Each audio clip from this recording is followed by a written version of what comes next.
Muy bien, muchas gracias.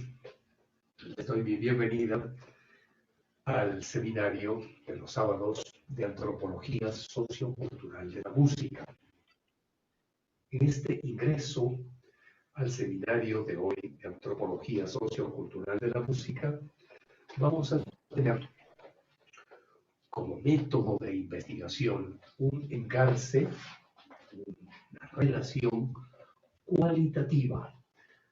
Es decir, no nos vamos a ocupar de los números, de lo cuantitativo, sino de lo que es más interesante en música y en antropología sociocultural, que es lo cualitativo, las cualidades, aquellos principios, aquellos elementos que los podemos observar, que los podemos escuchar, que los podemos atender. Y en este sentido, lo primero que a nosotros nos ocupa es, el primer punto, la antropología cultural y la ciencia social. Por eso, nuestra asignatura es antropología sociocultural, por ser antropología cultural y ciencia social. Y en un primer paso, es decir, en un punto 0, 0.1, vamos a volverle a dar una relación de conceptos con la realidad. Eso es resemantizar. En esa visión del concepto y el trasladarlo hacia la realidad es la resemantización de tres conceptos básicamente. El concepto de Profe, disculpe, ¿qué es resmantizar? resemantizar. Es Resemant- re es, tiene dos sentidos. Resemantizar tiene el sentido de re, que es res en latín. En latín significa realidad. En latín es realidad, es res. Pero también, entonces aquí vamos a poner, también re es igual a de nuevo, a nuevamente. Entonces, a nuevamente es igual a nuevamente. Esto es, por eso, tanto realidad como nuevamente entran en este concepto de resematizar, que es entonces resematizar, es ir a la realidad de la relación entre el concepto y la cosa que está fuera de nosotros, cualquiera que sea. Y también resemantizar significa regresar, ir nuevamente hacia lo que debía ser bien entendido. Por lo tanto, el término resemantizar tiene mucho valor en nuestro estudio. Tiene el valor de ir hacia la realidad y de ir de nuevo hacia la realidad que se ha perdido por el mal uso de un concepto. Y esto es muy propio de la antropología. La antropología se encarga de explicar los malos usos y los buenos usos, en este caso, de un concepto. Un mal uso de un concepto ha sido el de engarce,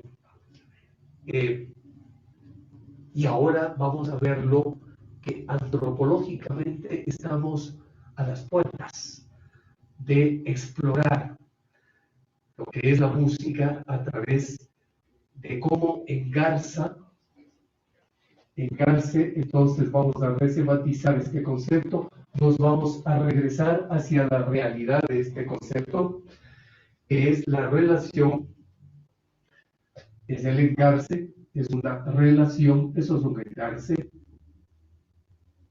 de la antropología sociocultural de la música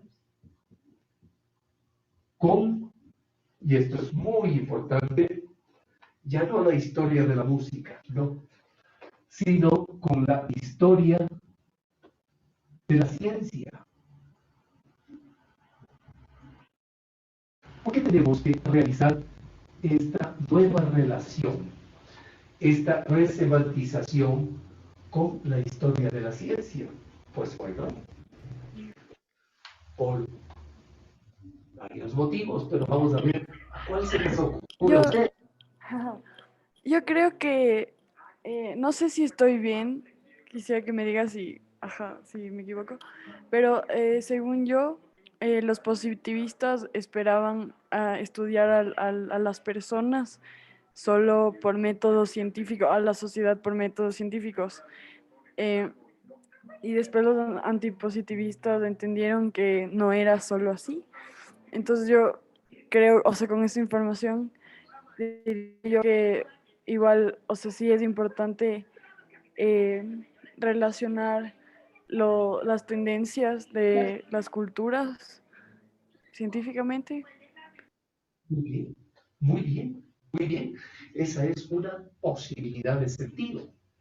De este engarce, es decir, de esta resematización, de este volverle a dar el sentido hacia una realidad que de alguna manera ha sido desviada de su sentido más amplio y más original.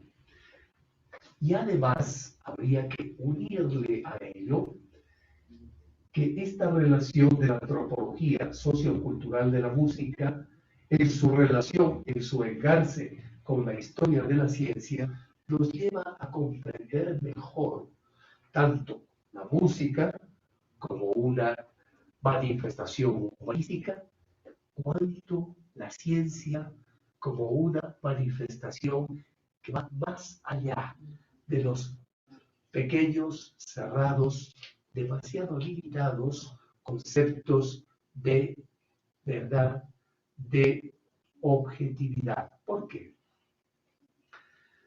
Porque hay un principio, que es el principio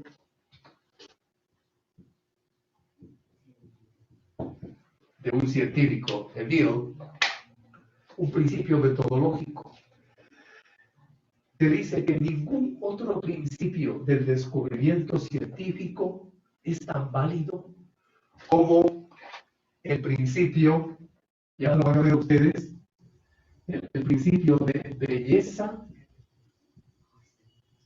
y armonía.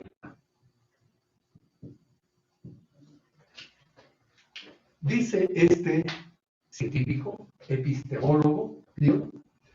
Si no se cumple con el principio de belleza y de armonía, ningún otro principio científico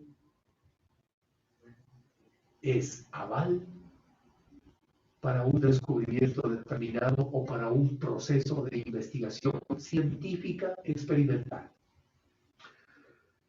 Tomemos un ejemplo. Albert Einstein, físico, gran científico, de innegable valor, pero Einstein, recordemos que él se consideraba, más que científico, se consideraba violinista, se consideraba un músico muy conocedor de la música y era un magnífico violinista, en realidad era un magnífico violinista. Espectacular. Wow, no sabía. Oh, y Einstein estableció como un principio fundamental el de Bill para su descubrimiento de la teoría de la relatividad. Einstein dijo que él no estuvo hasta que encontró belleza y armonía. El principio del arte, dijo él, es el principio de mi violín. Recuerden ustedes en una videoclase, la primera, si no me equivoco. La relación entre violín y las cuerdas. Perfecto, de Rabindranath Tagore, magnífico, la relación entre el violín y la cuerda sin pensar en el violín y la cuerda pensada en el violín. Sin pensar no puede hacer lo que un violín hace. Perfecto, esa es la idea. Magnífico. De eso se acordó Einstein para su teoría de la relatividad, fíjense ustedes. Y relaciona a Einstein esta antropología sociocultural de la música y la hermenéutica también, estética de la música, con la historia de la ciencia experimental. Y dice Einstein, yo veo como violinista y veo como músico profesional, como artista, como músico muy bueno, que mis cálculos, mis fórmulas, no pueden llegar a nada bueno si no tienen belleza y armonía. Y una vez que se hubo enfrentado con las teorías de Lobachevsky, por ejemplo, una vez que hubo rearticulado, resemantizado las teorías de científicos anteriores a él, dijo, ya está, he encontrado la fórmula, la teoría de la relatividad sostenible, porque es bella y porque es armónica. Y porque yo puedo hacer experimentos como el gato de Schrödinger, puedo hacer experimentos mentales que sí tiene consistencia, coherencia, armonía y belleza mi teoría. Pero, dijo, como yo tengo la verdad artística dentro de mí, es decir, aquella verdad artística que no es plena objetividad, sino que es más bien, es ese acontecer en un proceso, desde la apertura de sentido hasta el vivir el sentido de la vida musical, pues vivan con mi teoría de la relatividad 3 días a la semana, si desean. Y el resto, pues acéptenlo a Newton o a cualquier otro científico. Fíjense ustedes, es una maravilla. ¿Y por qué lo dijo eso? Porque relacionaba lo que es hacer música, lo que es interpretar a la interpretación que dio un determinado autor de una partitura. Como nos decía Pitágoras, o sea, que la relación numérica podía expresar lo macro y lo micro de las personas y del universo. Magnífico, magnífico, magnífico. Esa es la relación. Fíjense ustedes, Pitágoras, hace muchos siglos antes, realiza lo mismo. Claro, no había antropología sociocultural de la música como tal, pero sí había filosofía. Y Pitágoras resemantiza la filosofía y la ciencia de su tiempo, que era una ciencia más africana y más de Medio Oriente, unida con la ciencia que estaba él desarrollando como griega, pues llega a ver el principio de armonía.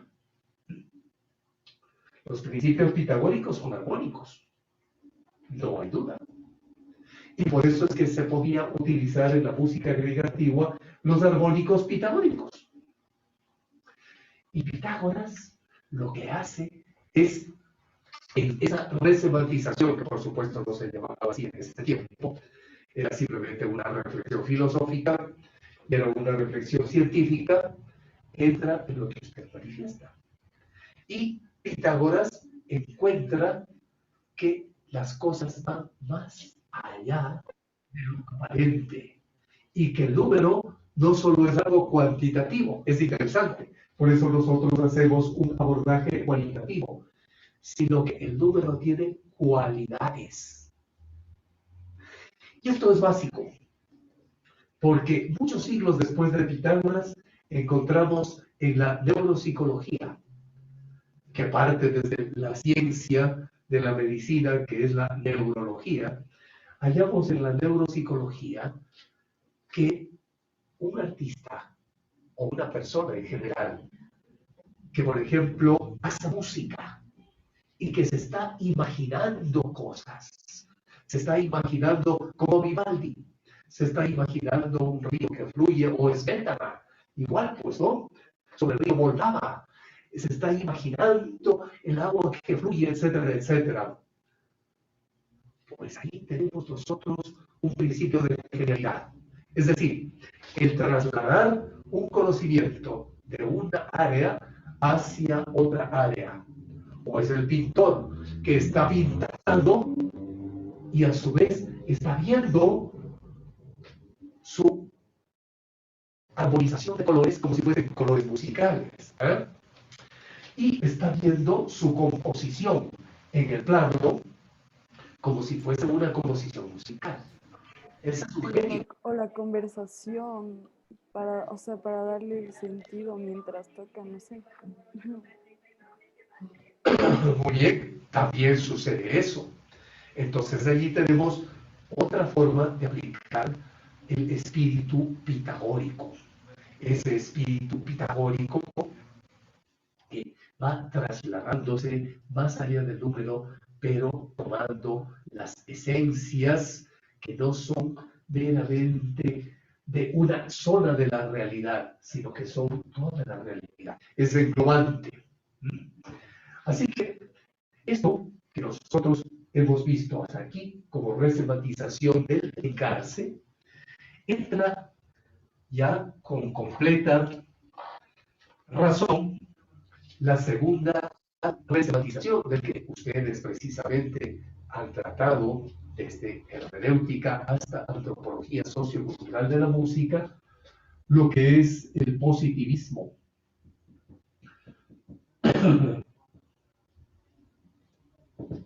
La resematización del positivismo. Hay un debate epistemológico, es decir, no todos están de acuerdo en esto, por eso debate. Y epistemológico significa del conocimiento. No todos están de acuerdo en la forma de conocer que sostiene el positivismo. Porque el positivismo piensa que solo se puede conocer lo que está allí, lo que podemos experimentarlo. Mientras que en esta resematización del concepto antropológico de la música, se dice es que la música no es solo experimentable por un sentido o por varios sentidos, sino también se la puede vivir más allá de los sentidos. Entonces, hacemos una exploración de los métodos cuantitativos. También vamos a resematizar lo que es exploración de los métodos cuantitativos, que solo nos dicen una parte de la verdad, pero no nos quedamos ahí, sino que es una resematización de otros conceptos, de los métodos cualitativos, que es lo que nosotros hacemos. También nos vamos a autocriticar. ¿Qué pasa con estos métodos cualitativos? ¿Cómo resematizarlos? Entonces, vamos a pasar a un punto 0.2 para tener una idea del uso de los tres significados de método. Uso de tres significados de método. ¿Por qué hacemos esto? Porque un antropólogo, método, porque un antropólogo sociocultural de la música va a tener que optar por un método. Va a tener que tener por lo menos algunos significados de lo que es método. Y aquí lo que vemos es que hay un nivel más general para explicar lo que es método, un nivel un poco menos general y un nivel muy específico. Entonces, vamos desde el nivel más general. Vamos a dibujar aquí tres niveles. Aquí vamos a poner el nivel de base, que es el nivel más general. Muy bien. Este nivel más general, ¿cuál es? El de la epistemología. Actualmente, desde el Convenio Europeo y luego Mundial de los estudios académicos, se pone mucho énfasis desde Bolonia, desde el convenio de Bolonia, se pone mucho énfasis en estos últimos años, en el nivel más general del método para todo, en toda universidad de la epistemología, es decir, de esta ciencia del conocimiento científico. Bueno, es tautológico, ciencia del conocimiento científico, pero bueno, ciencia del conocimiento, generalmente experimental, pero no solo experimental, ya está. Es la epistemología, es el primer nivel, es el nivel más general del significado de método, porque estamos en esto, en el significado de método. Método, entonces, vamos a poner aquí, en el nivel más general, es igual a epistemología, a teoría del conocimiento. Vamos a ponerlo aquí para no olvidarnos. Es una teoría del conocimiento científico. Esto es epistemología. Conocimiento científico. Pero, claro, la música no se puede quedar solo en epistemología, solo en teoría del conocimiento científico, sino que también, este es un nivel 1, hay un nivel 2, que es un nivel menos general. Sería un nivel menos, es decir, menos general. En un nivel menos general, tenemos aquí otra grada, otro piso, otro bloque que está sobre la epistemología, que son las elecciones estratégicas. ¿Qué vamos a elegir para el método de la música? ¿Qué vamos a elegir? Entonces aquí tenemos el nivel de las elecciones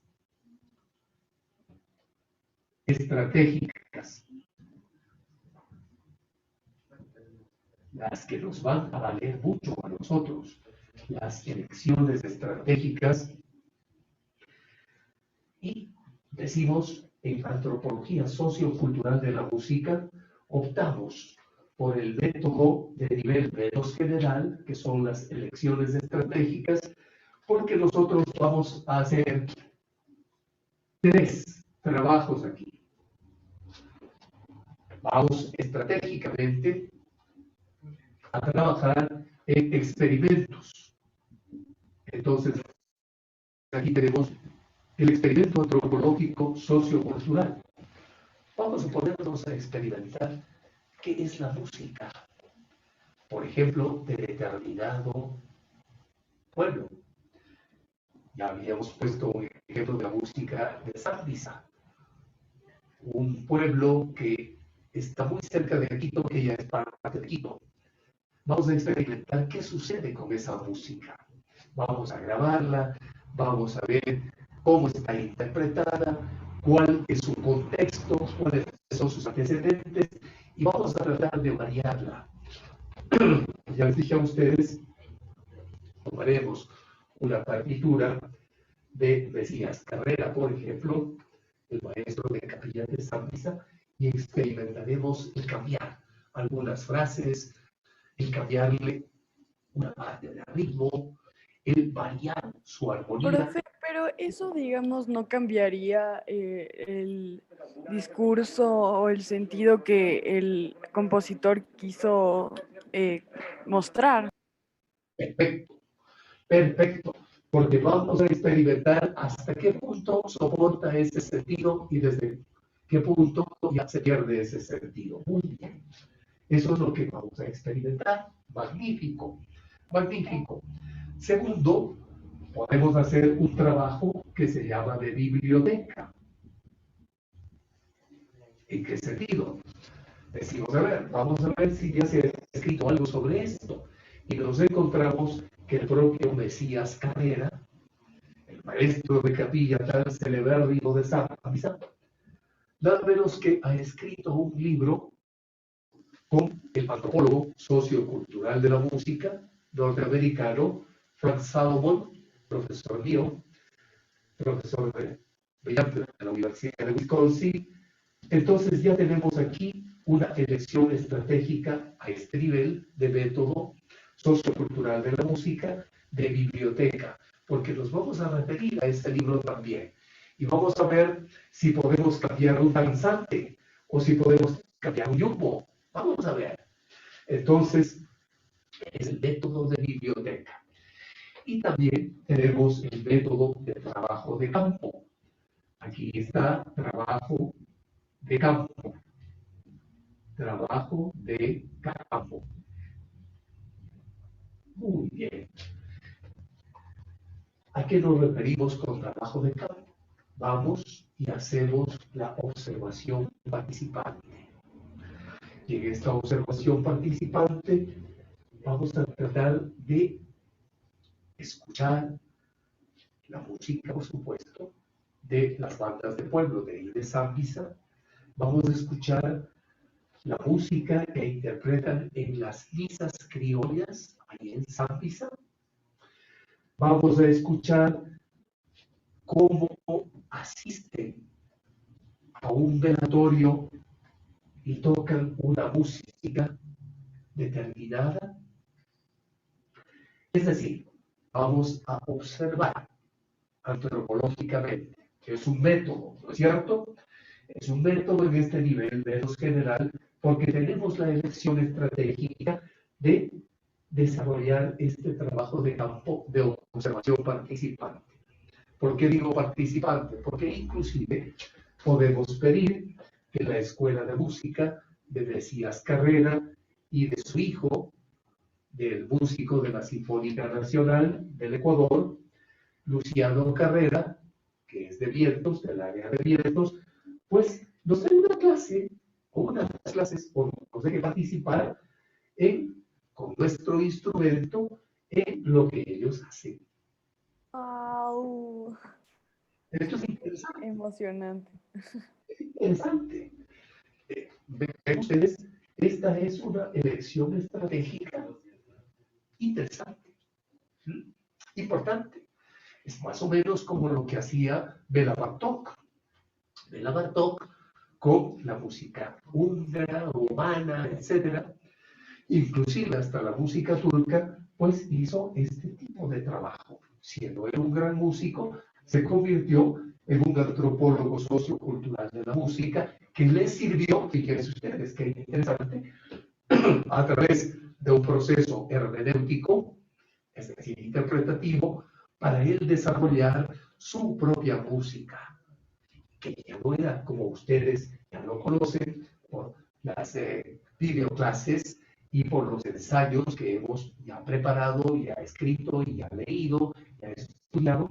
Él no se quedó en la música folclórica, sino que la música folclórica le sirvió para crear una nueva música. Es interesante.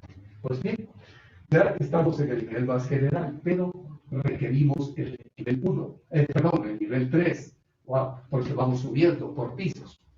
El nivel 3 es el nivel específico. Entonces vamos a poner aquí nivel específico. El nivel específico es el de cuestiones puntuales, cuestiones muy concretas. Por ejemplo, el de tomar muestras. Entonces aquí tenemos el nivel específico. Tenemos, bueno, lo voy a hacer un poco más grande este cajoncito, si no lo va a alcanzar. Entonces, el nivel específico, aquí tenemos nivel general, menos general y específico. Ya, ahí sí. Vamos a tomar muestras. Por ejemplo, vamos a tomar una muestra pidiendo permiso, que es una grabación, que es lo que han hecho muchos músicos de gran fama. Aaron Copland, por ejemplo. Aaron Copland llegaba a una parte de una población y decía, por favor, ¿me permiten tomar una muestra? Interesantísimo. ¿Y cómo tomaba la muestra? Grabando. Grababa.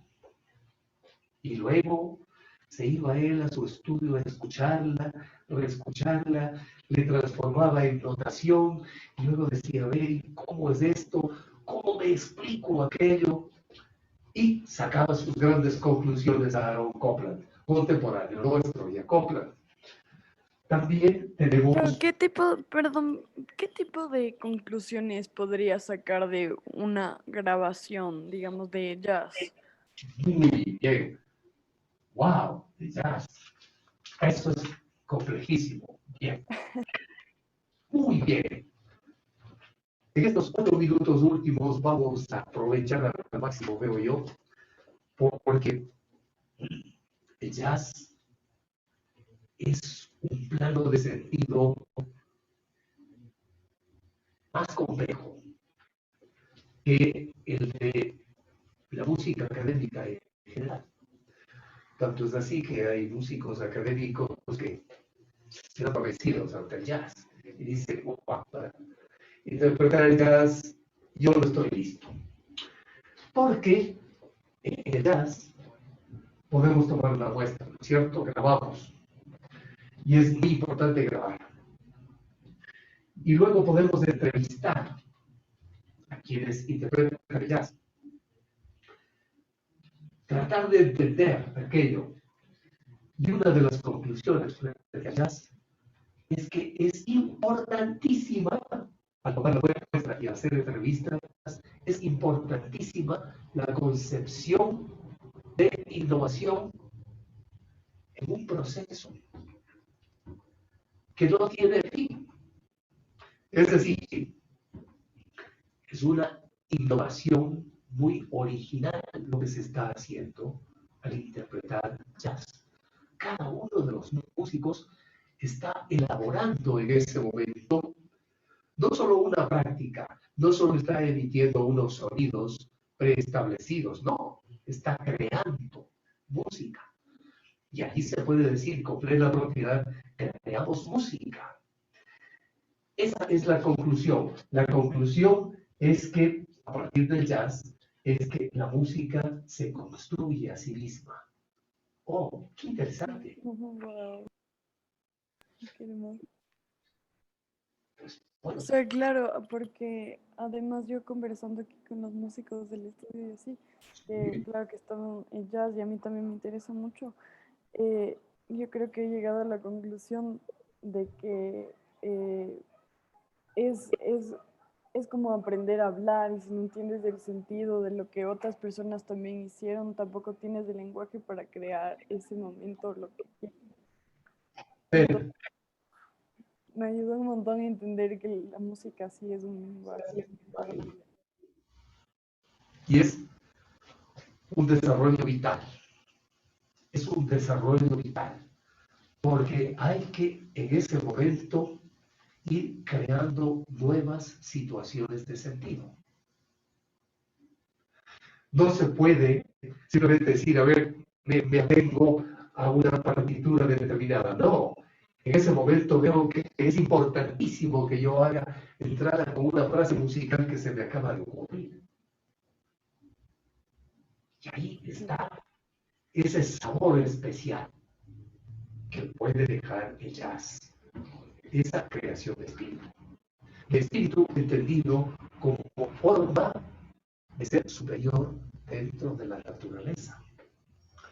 Y es verdad, para hacer jazz es necesario saber caminar y saber caerse también, y saber correr, y saber girar, y saber tomar diversos caminos. Por eso el jazz es exploración. Y me encanta usar la palabra exploración, ustedes habrán notado. Pues se va a terminar el tiempo del Zoom. Nos vamos a reconectar unos minutos más si les parece, ¿de acuerdo? Sí, por favor. ¿Qué les parece? Tomo votación, estoy viendo la pantalla. Bueno, entonces vamos unos minutos más a expandir el tiempo.